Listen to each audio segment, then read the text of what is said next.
Okay, so good evening everyone. Let us now start. So your please comment your black for your attendance. So we're going to check if you are watching our YT live today. Okay. So we will now proceed. Last meeting we discussed about the situated learning theory. So this time is we're going to discuss the philosophical and social basis of inclusive education. So what is this? This one is this philosophy is based on the belief that all children can learn and reach their full potential given opportunity, effective teaching, and appropriate resources. Inclusion philosophy agrees that students with exceptional needs must be full participants in school and society. Okay, so what belief do you have sa mga estudyante natin? Anong paniniwala meron ka with regards to the inclusive education?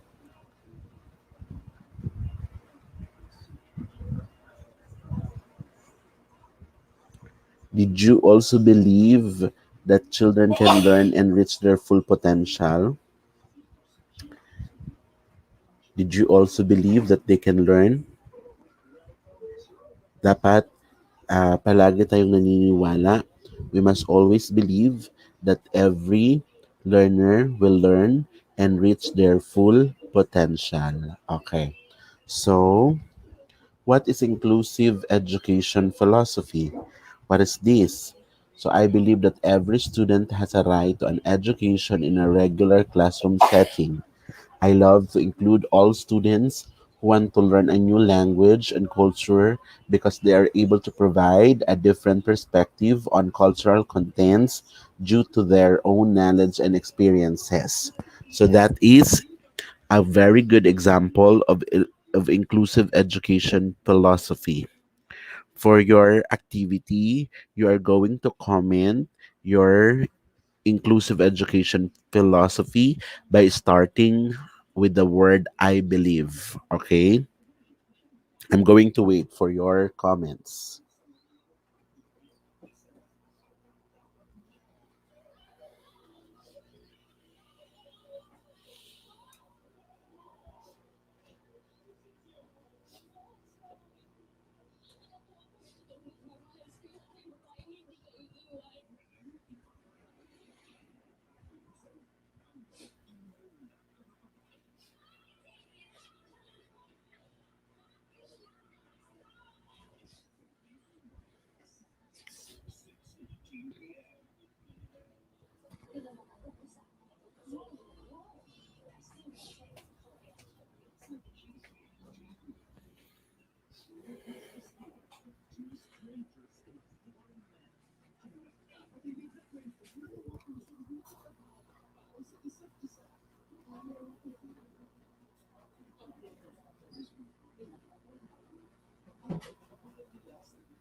I'm waiting for your answers.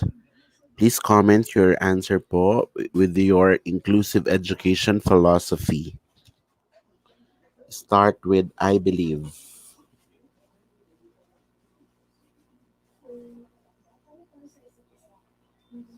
Like this, I believe that every student has a right an education in a regular classroom setting, di ba? We must believe that all individuals have the right to education. So that's why po, the teacher na wala yung teacher na walang mga estudyante ay naghahanap sila katulad ng ALS, ng SPED. This is what we call child mapping. They are looking for children, and I love to include all students who want to learn a new language and culture because they're able to provide a different perspective on cultural contents due to their own knowledge and experiences. So gusto niyang isama ang mga estudyante na gustong matuto ng language. Okay. So that is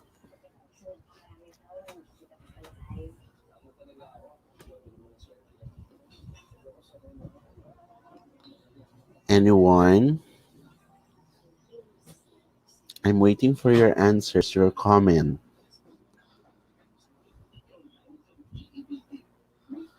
I believe. Start with I believe.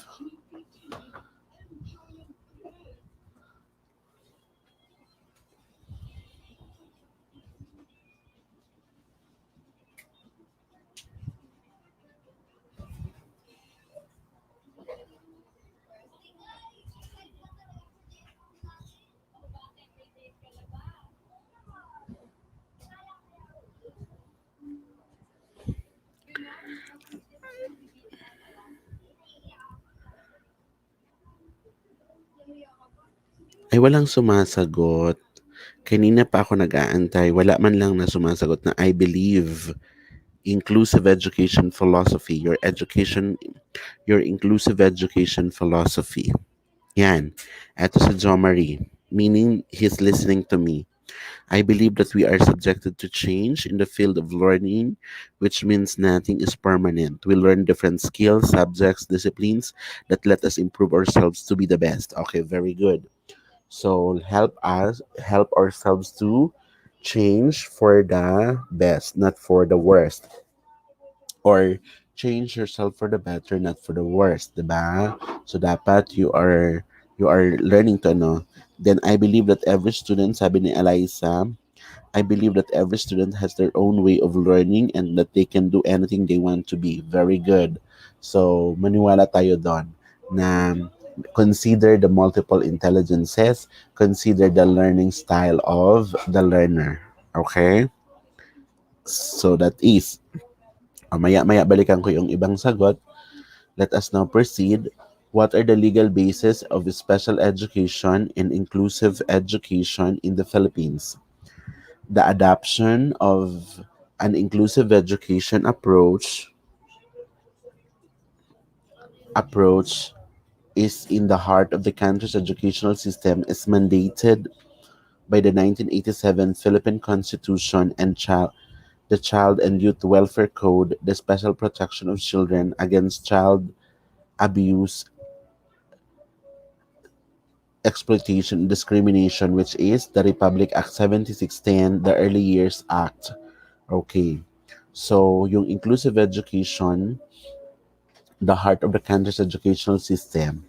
So let us remember the PD 603, the Child and Youth Welfare Code, that we need to protect children. Okay, and we must special protection of children against child abuse and exploitation. This is the recent seminar or webinar that I attended in comprehensive sexuality education, that we wanted to stop violence against children. Okay. So, dapat we are advocating it. 'Di ba? So, ihabol natin yung sagot. Sabi ni Sheena Mimantes, I believe that education is important to its student to create better opportunity for themselves. Very good. This is very true. I believe that inclusive education will provide a good quality of education because it is education for all. Okay, so napakaganda din ito ni Jessica. So yan po.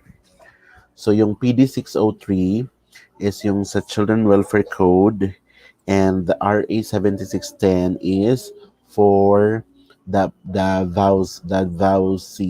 violence against women and children. Okay. What is the relationship between special and inclusive education? Ano po ba ang relationship nila? The primary objective of inclusive education is to educate students who have disabilities in the regular classroom and still meet their individual needs. Okay, very important na yung mga nasa inclusive education natin, they can join the regular classroom, the regular class, and what is their individual needs? No other than their individual needs is to learn. Same with you, that kaya nga ginagawa natin ang paraan that we are meeting even online because our need is to learn. This is a big challenge for all of you. Kung puro po tayo modular na wala man lamang online discussion, you will have a difficulty in teaching soon, 'di ba? So, kaya nga inilalaban ng ibang courses in the Commission on Higher Education na magkaroon na rin ng limited face-to-face ang CHED, ang college level. Inclusive education allows children with special needs to receive free and appropriate education along with general education students in the regular classroom. So as you notice, my dear students, na ang elementary is free education, then secondary, voluntary. A free and voluntary education pag primary and secondary. Okay. So we are advocating also na magkaroon tayo ng appropriate education. Sabi ni John Ariel, I believe that despite our differences, we all have the right to learn in the classroom. No grounded student will be admitted to teach, even if there's something wrong with your body. Okay, so John Ariel. Si John Mark Buemia, I believe that every child has the will and freedom in the access of education. Everyone has the right to acquire knowledge and develop their skills. Education is open for all, what, no matter your status, no matter what your status. Okay, very good. Sabi ni Angela, I believe that all learners have their own way and ability to learn not just from what is taught in school, but based on their experience. Okay, that is also very important. What is the philosophical dimension of inclusive education?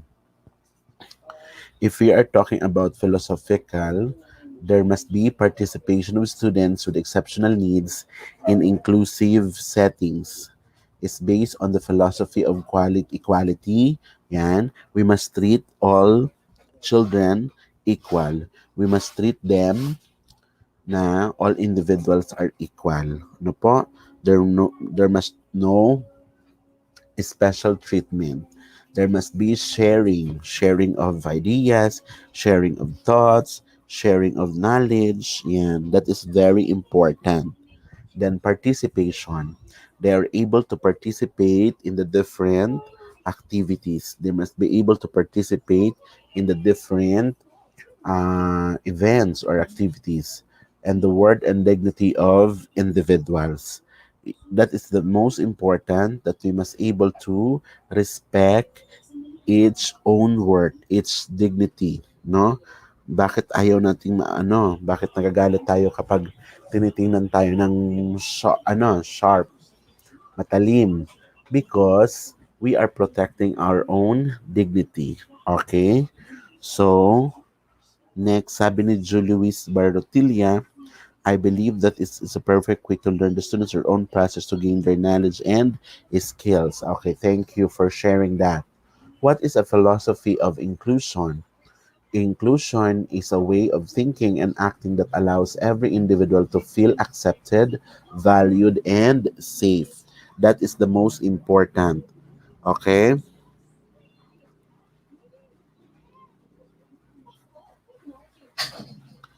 I am going to repeat na inclusion is a way of thinking and acting that allows every individual to feel accepted, valued, and safe.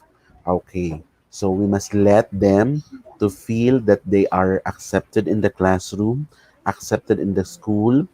The philosophy of inclusion goes beyond the idea of physical location and incorporates basic values in a belief system that promotes the participation, belonging, and interaction.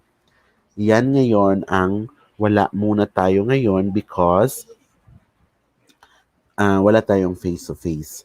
So, dapat, ako naman, ang ginagawa ko, what I am doing is, I'm having the online session with my pupils kahit twice a week man lang para magkaroon man lang sila ng participation, magkaroon sila ng belonging to the section, and there must be an interaction with their classmates and with me as their teacher.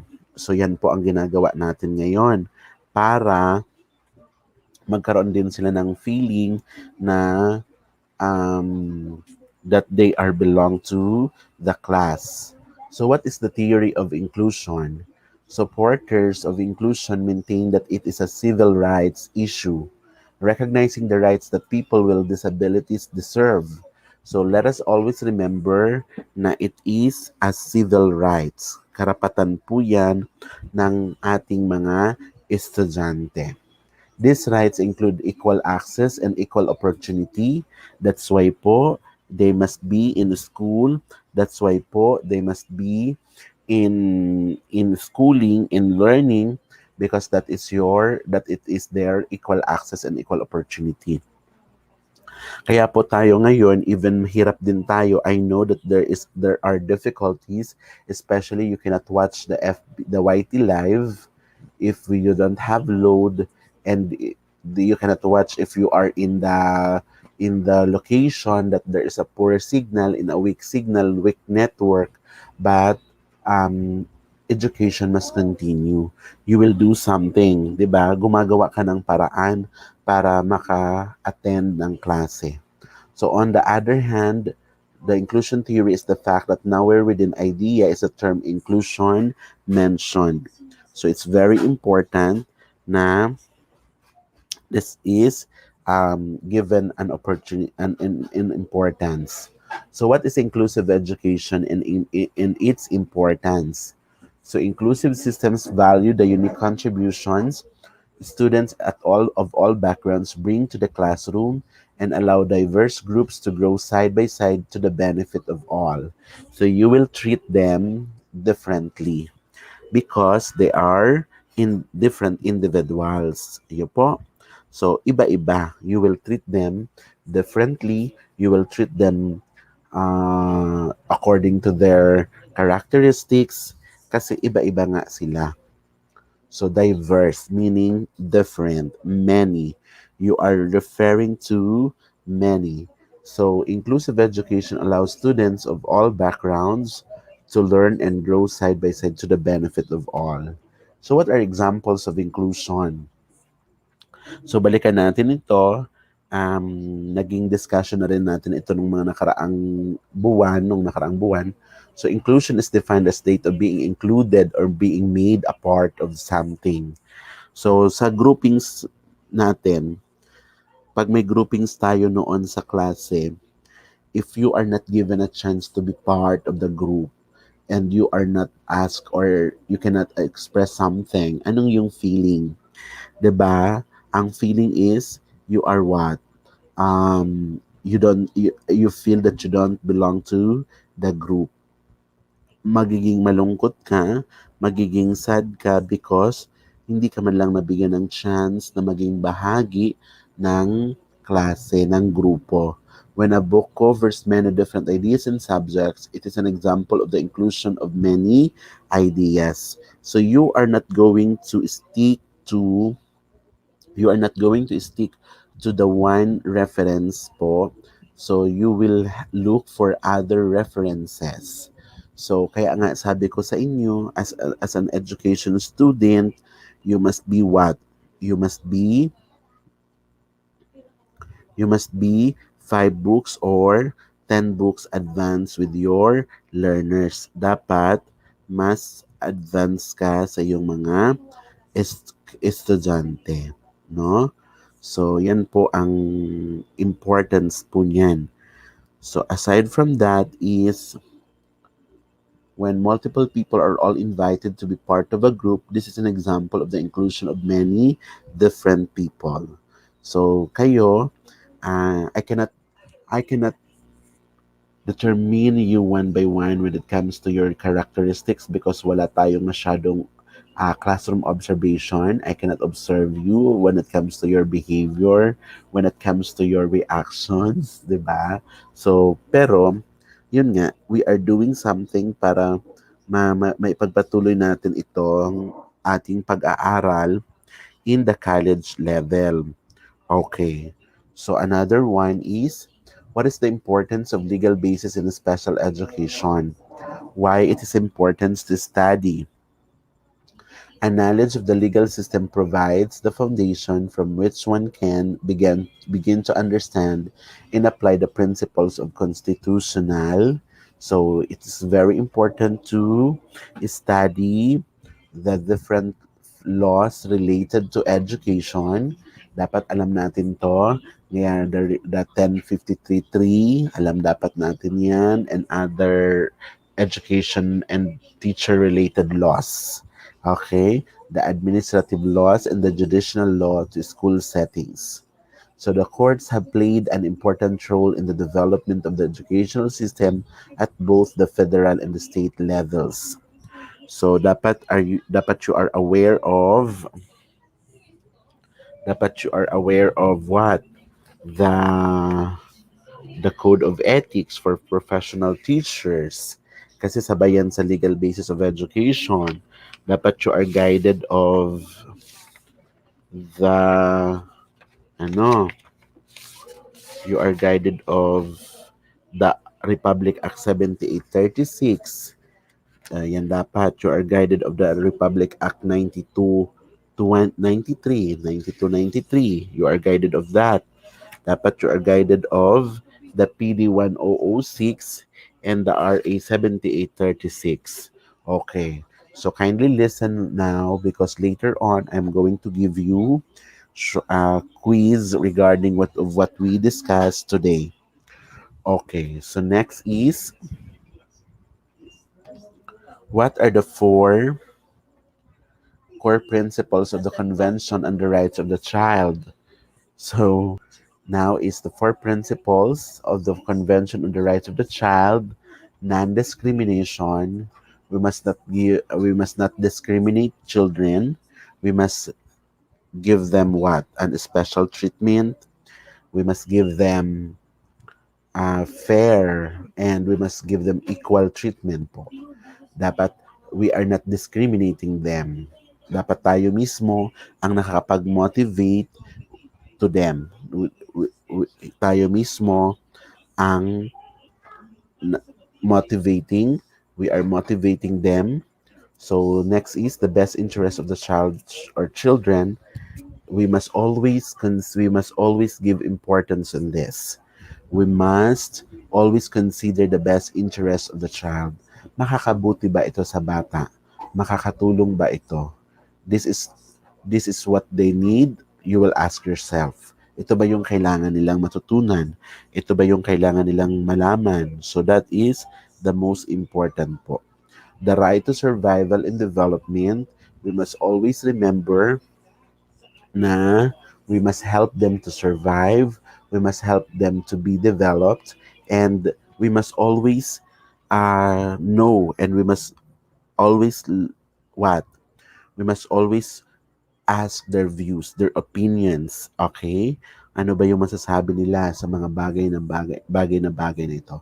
Actually, even po sila ay mga elementary, lalo na kayo ay magtuturo sa high school, sa secondary, you can also know their views. You can also know their their opinions, okay? Their thoughts. Yan. So what does the Convention on the Rights of the Child say? Very important then that you must be guided of this. Dapat you must be guided of the Convention on the Rights of the Child. What is that? Sabi ni Jessica, we must respect and treat them well. Okay, very good, Jessica. What does the Convention on the Rights of the Child say? The UNCRC defines the child as a person under 18 years of age. Yan. So lahat pa ba kayo 18 years of age? Below, bata po pa kayo. You can consider yourself as a child if you are under 18 years of age. It acknowledges the primary role of parents in the family in the care and protection of children, as well as the obligation of the state to help them carry out these duties. So, may pananagutan pa po ang gobyerno kapag tayo ay 18 years of age below. Okay. So, yan. Kaya yung mga makikita natin dyan, yung mga batang lansangan, yung mga bata na nasa mga street children are still in the care of the DSWD under the care of the government. 'di ba? So kinukuha sila para madala sila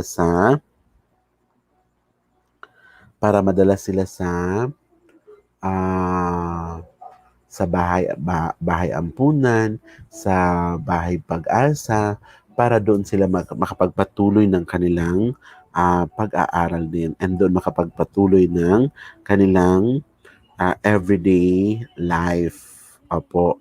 So yun po ang ating UNCRC, the Convention on the Rights of the Child. So it's very important. No po? So another one is yan. Okay, so we will stop here. We will muna the discussion of this po, aside from the UNC ay the CRC, the Convention on the Rights of the Child. So we will continue this. Ay, ito pa. What is the Convention on the Rights of the Child? 1989. The United Nations Convention on the Rights of the Child is a legally binding international agreement setting out the civil, the political, economic, social, and cultural rights of every child, regardless of their race, religion, or abilities. So, wala tayong pipiliing wala tayong pipiliing bata, whatever their age, their ethnicity, their group, their culture. Okay? That is the most important thing to bear in mind. Okay. So, we will continue this next meeting on ano po. So, yun.